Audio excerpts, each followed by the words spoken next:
Salam,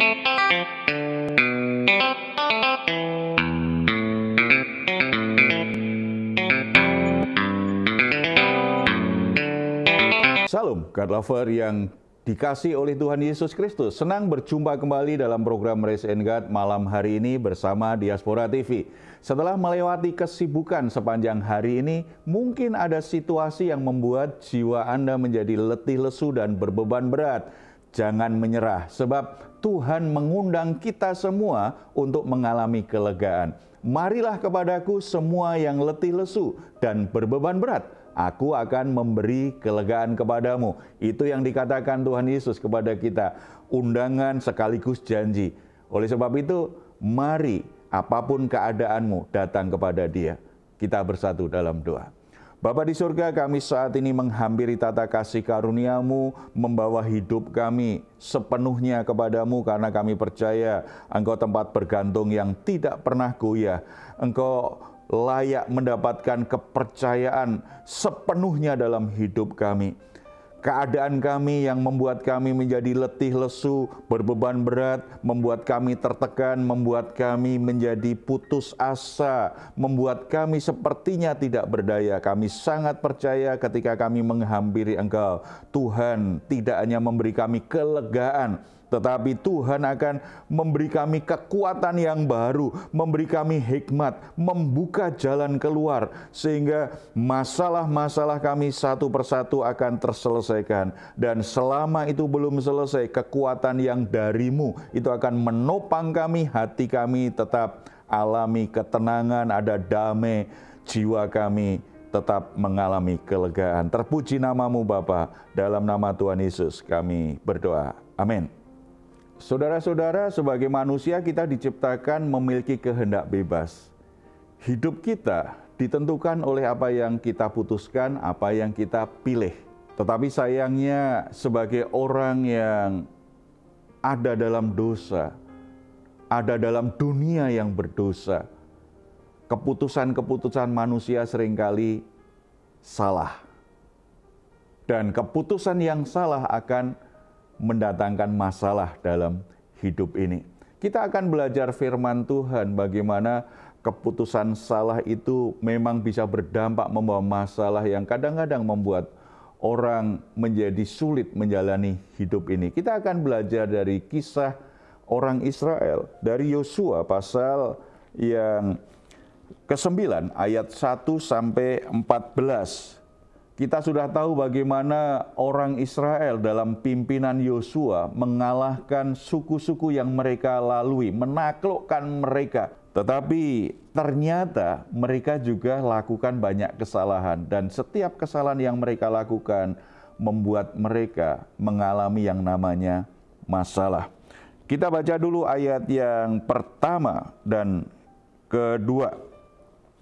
Ketika terdengar oleh raja-raja di sebelah barat Sungai Yordan, di pegunungan, di daerah bukit dan sepanjang tepi pantai laut besar sampai ke seberang gunung Libanon, yakni raja-raja orang Het, orang Amori, orang Kanaan, orang Feris, orang Hewi, dan orang Yebus, bergabunglah mereka dengan sekata untuk memerangi Yosua dan orang Israel. Ayat 3, tetapi ketika terdengar kepada penduduk negeri Gibeon apa yang dilakukan Yosua terhadap Yeriko dan Ai, 4, maka mereka pun bertindak dengan memakai akal. Mereka pergi menyediakan bekal, mengambil karung yang buruk-buruk untuk dimuatkan ke atas keledai mereka, dan kirbat anggur yang buruk-buruk yang robek dan dijahit kembali. 5, dan kasut yang buruk-buruk dan ditambal untuk dikenakan pada kaki mereka, dan pakaian yang buruk-buruk untuk dikenakan oleh mereka. Sedang segala roti bekal mereka telah kering, tinggal remah-remah. 6, demikianlah mereka pergi kepada Yosua ke tempat perkemahan di Gilgal. Berkatalah mereka kepadanya dan kepada orang-orang Israel itu, kami ini datang dari negeri jauh, maka sekarang ikatlah perjanjian dengan kami. Saudara-saudara, situasinya luar biasa sekali. Israel dikeroyok oleh banyak suku, oleh banyak pasukan. Dan ternyata Walaupun mereka coba mengeroyok Israel sedemikian rupa, satu-satu berhasil dikalahkan. Apalagi ketika tembok Yeriko itu menjadi roboh dan ditaklukkan, itu menjadi berita yang begitu terdengar kemana-mana dan membuat banyak suku bangsa menjadi ketakutan dengan orang Israel, termasuk di antara orang Gibeon. Mereka berpikir kalau kita menyerang, kita kalah. Kita lihat apa yang pernah dilakukan oleh Israel luar biasa. Tuhannya menyertai luar biasa. Yeriko yang begitu kokoh, punya pasukan yang begitu hebat, itu aja bisa ditaklukkan. Bagaimana dengan kita? Orang Gibeon akhirnya melakukan kelicikan. Mereka coba memperdaya orang Israel. Mereka datang sepertinya dari negeri yang sangat jauh sekali dan ingin bergabung dengan orang Israel. Sayangnya, ini bagian pertama ini. Kesalahan, keputusan yang salah yang dilakukan oleh Yosua adalah tidak waspada. Tidak waspada dengan bahaya yang mengancam. Kisah kemenangan-kemenangan itu membuat Yosua tidak waspada bahwa orang-orang Gibeon itu kemungkinan bukan seperti yang mereka tampilkan. Walaupun ada sebagian yang curiga, jangan-jangan kalian orang dekat sini saja. Tetapi mereka bisa meyakinkan karena penampilannya yang memang kelihatannya orang yang dari negeri jauh dalam perjalanan yang begitu lama sehingga pakaiannya robek-robek, bahkan rotinya pun sudah sangat kering karena sekian lama. Dan itu meyakinkan Yosua untuk membuat perjanjian mewakili bangsa Israel. Buat perjanjian melindungi mereka. Saudara-saudara yang dikasihi oleh Tuhan, dalam perjalanan hidup ini, seringkali kita jadi kurang bijaksana, kita jadi kurang cermat ketika kita mengalami banyak keberhasilan. Ketika perjalanan hidup kita mudah, ketika apa yang kita kerjakan ada saja hasilnya, ada kisah keberhasilannya. Ketika kita lakukan sesuatu kok kelihatannya semua baik-baik saja. Diberkati, berhasil, semua berjalan dengan lancar, membuat kita kurang waspada dengan bahaya. Menjebak kita dengan membuat keputusan-keputusan yang salah. Sementara kalau keputusan yang salah, berarti kita sedang membuat keputusan supaya mengalami masalah dalam hidup ini. Oleh sebab itu, apapun situasinya, apapun keadaan hidupmu saat ini, membuat keputusan tetap harus waspada. Resiko-resiko buruk yang akan terjadi, kemungkinan-kemungkinan buruk yang akan terjadi. Kita harus hitung baik-baik, kita harus perhatikan baik-baik. Jangan terlalu cepat membuat keputusan. Jangan gegabah membuat keputusan. Karena kalau kita gegabah dan salah, berarti kita sedang menyiapkan masalah dalam hidup kita. Saya sering bicara dengan anak-anak muda yang begitu mudah untuk pindah dari satu tempat pekerjaan ke tempat pekerjaan yang lain. Dengan alasan kadang-kadang hanya sekedar di sana dapat fasilitas lebih banyak, di sana dapat gaji lebih banyak. Saya suka ingatkan mereka, kamu tidak boleh gegabah dan tergesa-gesa membuat keputusan. Kamu harus melihat resiko-resiko buruk kalau kamu pindah ke tempat yang baru. Ya, mereka mungkin menjanjikan sesuatu yang menarik sekali, tetapi kamu mesti hitung resiko-resiko yang terburuk kalau kamu pindah ke tempat itu. Demikian juga anak-anak muda yang memutuskan untuk menikah. Saya sering ingatkan, kamu mesti bijaksana betul, semua risiko itu kamu harus hitung. Kalau kamu memilih dia dan ingin menikah dengan dia, kamu mesti hitung bagaimana risikonya. Ketika kamu sudah menikah, kamu mesti lihat betul karakternya, keluarganya, dan bagaimana pekerjaannya, bagaimana kebiasaan-kebiasaannya. Semuanya pasti ada risikonya. Perhitungkan risiko-risiko yang paling buruk yang akan terjadi kalau kamu menikah dengan dia.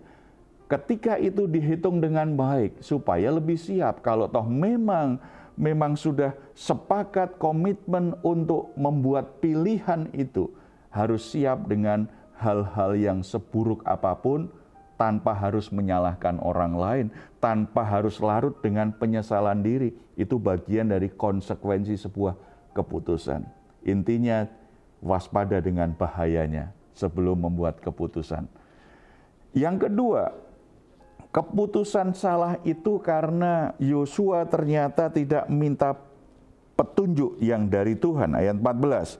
Lalu orang-orang Israel mengambil bekal orang itu, tetapi tidak meminta keputusan Tuhan. Sebagai anak-anak Allah, harusnya mereka keputusan-keputusan yang mereka buat, itu karena mereka sudah berdoa, sudah mengujinya dulu, minta petunjuk Tuhan.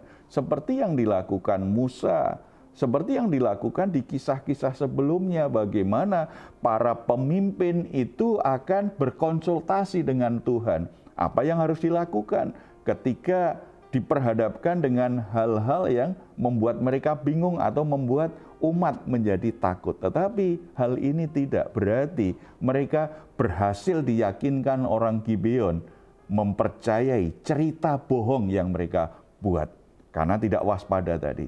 Saudara-saudara, dalam hidup ini sebagai anak-anak Allah, kita harus selalu minta pimpinan, minta petunjuk Tuhan untuk keputusan-keputusan yang penting dalam hidup kita. Jangan gegabah, minta petunjuk Tuhan lewat doa, lewat perenungan firman Tuhan, lewat konsultasi kita dengan hamba-hamba Tuhan, lewat ujian waktu yang cukup, apakah Tuhan masih setuju mendukung atau tidak, lewat tanda-tanda yang Tuhan berikan. Jangan gegabah apa yang kita pikir benar menurut pikiran kita, menurut pengalaman kita, kita langsung buat keputusannya. Jangan biarkan keputusanmu hari ini menimbulkan masalah dalam hidupmu bulan depan, tahun depan. Apalagi kalau berlarut-larut. Itu berarti saudara sedang merancanakan penderitaan dalam hidup ini. Saya pernah memberi nasihat kepada seorang perempuan muda yang ingin cepat-cepat menikah. Dia kenal seorang laki-laki dalam waktu beberapa bulan langsung mau menikah. Lalu dia bilang, boleh tidak Pak Heru, saya bawa pacar saya ini kepada Pak Heru untuk dikonseling. Oke, kalau dia mau. Di pertemuan itu saya buat kesimpulan, kalian tidak bijak kalau menikah terlalu cepat. Kalian harus proses hubungan yang baik dulu. Kalian harus saling mengenal dulu. Dan kalian harus mengujinya dalam Tuhan dan mengujinya lewat proses waktu. Tetapi yang perempuan tadi bilang, tetapi saya sudah terlanjur ngomong dengan teman-teman bahwa tahun ini saya nikah Pak. Padahal ini sudah tahun ini sudah mau habis nih, kurang beberapa bulan. Saya malu kalau saya batalkan pernikahan. Saya bilang, bagaimana mungkin kamu memutuskan menikah hanya gara-gara nggak mau malu dengan teman-temanmu. Kalau ini memang belum siap, lebih baik ditunda supaya ketika kamu menikah, kamu bahagia. Dia tidak mau mendengar karena lebih mengikuti perasaan malunya. Dan sudah terlanjur, ini kemakan omongannya sendiri. Makanya anak-anak muda yang belum menikah, jangan gampang berkata aku mau menikah kapan begitu. Harus lewatin proses yang baik. Setelah dia menikah benar, lebih banyak kisah penderitaannya, kisah sakit hatinya, kisah kemarahan dalam hubungan itu. Dia tidak bahagia menjalani pernikahannya. Saya juga tidak akan menghakimi dia. Ketika ketemu saya hanya ingatkan, ini konsekuensi dari keputusanmu. Sekarang kamu harus benar-benar mohon anugerah Tuhan supaya pernikahanmu bisa diperbaiki. Hubungan kalian bisa jadi baik, dan apa yang jadi keberatanmu atas suamimu yang memang kurang tanggung jawab, cenderung malas-malasan, itu bisa dijamah Tuhan, diubah oleh Tuhan. Tetapi ini resiko, harus dihadapi dan mohon kasih karunia Tuhan untuk memulihkannya. Saudara-saudara, mungkin saat ini saudara juga sedang mengalami masalah akibat keputusan-keputusan salah yang saudara pernah buat tahun lalu, atau beberapa tahun lalu, atau baru beberapa minggu lalu, saudara buat keputusan yang sangat penting, yang serius, tetapi saudara begitu gegabah, begitu cepat karena saudara terbawa emosi, karena terlanjur senang, karena ada orang yang begitu meyakinkan bercerita kepada saudara. Saudara begitu yakin tanpa mengujinya di hadapan Tuhan. Akibatnya ada masalah datang dan itu jadi pergumulanmu. Selalu ada kasih karunia Tuhan. Tuhan akan menolongmu. Datang kepada Dia, akui dengan jujur kesalahanmu, dan mohon belas kasihan Tuhan, kasih karunia Tuhan, memperbaiki, memulihkan keadaannya, memberi saudara jalan keluar, hikmat dan kemampuan untuk menyelesaikan masalah ini. Mari kita bersatu dalam doa. Bapa di surga, kami ucap syukur, selalu ada anugerah Bapa, selalu ada kasih karunia Tuhan, selalu ada belas kasihan. Betapa sering kami salah membuat keputusan, betapa sering kami gegabah membuat pilihan. Masalah-masalah yang kami alami lebih banyak karena kami memang salah membuat keputusan. Kami tidak bijaksana, kami sembrono di dalam memilih sesuatu. Tetapi kami bersyukur karena Engkau Bapa yang penuh kasih karunia, senantiasa menyediakan pengampunan dan kesempatan kedua untuk memperbaikinya, memberi kesempatan untuk membuat kami bisa belajar banyak dan menyelesaikan masalah-masalah akibat keputusan salah. Hamba-Mu berdoa untuk saudara-saudara yang saat ini bergabung dengan Resenggat.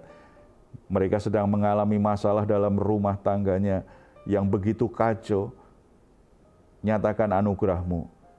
Keputusan salah, pilihan yang salah tidak membuat mereka hanya larut dengan penyesalan, tetapi kiranya Tuhan memberi pengertian, memberi arah, memberi hikmat bagaimana mereka harus menyelesaikan dengan benar kekacauan rumah tangganya Bapa. Roh Kudus membimbing, Roh Kudus memberkati.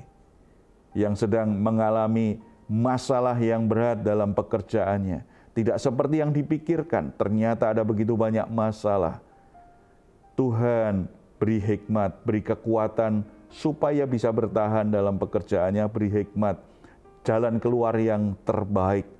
Kami juga berdoa untuk setiap saudara-saudara yang membuat keputusan salah, memilih pasangan hidup, memilih persahabatan, memilih komunitas tertentu, yang menimbulkan banyak masalah, yang membuat mereka menderita saat ini. Bapa, berikan kasih karunia-Mu, supaya oleh hikmat Tuhan mereka bisa mengatasi masalah-masalahnya dan akhirnya menjadi orang yang lebih bijaksana. Untuk hari-hari selanjutnya mereka tidak lagi gegabah dan sembrono buat keputusan. Mereka lebih hati-hati dan selalu mengujinya di hadapan Tuhan. Berikan pengertian-pengertian kepada saudara-saudara yang sedang bergumul dengan pilihan-pilihan sulit hari ini Bapa. Mereka bisa mengerti petunjuk-Mu, bisa mengerti pimpinan dan arah yang Tuhan sudah berikan kepada mereka. Supaya melalui semua hal yang kami putuskan, semua hal yang kami pilih, itu semua membawa kebaikan dalam hidup kami, membawa pertumbuhan dalam hidup kami, menjadikan kami orang-orang yang bisa dipercaya Tuhan untuk hal-hal yang lebih baik ke depan. Terima kasih Bapa, berkati kami semua dalam nama Tuhan Yesus. Amin. Jika saat ini Anda atau keluarga sedang mengalami pergumulan dan membutuhkan dukungan doa, di layar saudara ada nomor telepon yang bisa Anda hubungi. Tim doa kami akan mendoakan semua pergumulan yang saudara sampaikan. Tetap percaya dan jaga iman dan pengharapan Tuhan bisa bekerja melampaui usaha kita. Kuasa Tuhan bisa menolong kita. Silahkan jika Anda ingin memberikan komentar di ruang komentar di channel Diaspora TV. Mari kita ucapkan bersama dengan iman Mazmur 4 ayat 8 sampai 9. Engkau telah memberikan sukacita kepadaku lebih banyak daripada mereka ketika mereka kelimpahan gandum dan anggur. Dengan tentram aku mau membaringkan diri lalu segera tidur, sebab hanya Engkaulah ya Tuhan yang membiarkan aku diam dengan aman. Puji Tuhan. Selamat beristirahat dan nikmatilah rest in God malam hari ini. Tuhan Yesus memberkati kita semuanya.